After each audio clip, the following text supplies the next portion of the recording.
السلام علیکم ورحمۃ اللہ وبرکاتہ۔ الحمدللہ وحدہ والصلاۃ والسلام علی من لا نبی بعد، اما بعد فاعوذ باللہ من الشیطان الرجیم، بسم اللہ الرحمن الرحیم۔ ناظرین، آج میں آپ کے سامنے بہت ہی قیمتی سوال کے ساتھ حاضر ہوا ہوں، جو کہ امریکہ سے ایک بہن کا سوال ہے۔ سوال اس نے یہ کیا ہے کہ خواب کے اندر میں نے بلی کو دیکھا، تو جو کہ ہمارے گھر میں آئی ہے،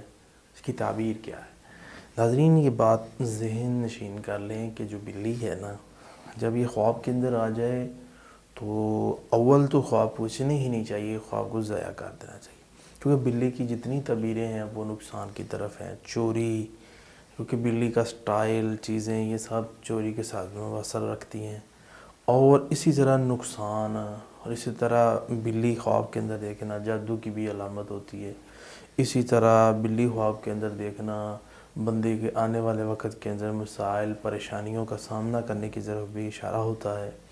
تو ناظرین، جب بلی کو خواب میں بندہ دیکھتا ہے، اسے چاہیے کہ خواب کو فوری ضائع کرے، بائیں جانب 3 بار تھوکے، ایک بار اعوذ باللہ من الشیطان الرجیم پڑھے، صدقہ دے، 2 رکعت نماز پڑھے، خواب کسی کو ماتم بتائے۔ بلی کی صرف ایک تعبیر بہترین ہے، جو کہ خواب کے اندر بلی دیکھے تو گھر کے اندر جوائی، یعنی کہ کہہ لیں بھی بیٹی کی شادی کی ہے تو بیٹی بھی اپنے یعنی کہ ماں باپ کے گھر میں ہے، تو اور اس کا شوہر بھی ماں باپ کے گھر میں ہی ہے، یہ اس کی تعبیریں ہوتی ہیں۔ تو باقی جتنی بھی تعبیریں ہیں ساری کی ساری نقصان کی طرف ہی جاتی ہیں، تو اس لیے جو نقصان سے بچنے کے لیے اللہ سے دعا کریں کہ اللہ تعالیٰ اس کے یعنی شر سے محفوظ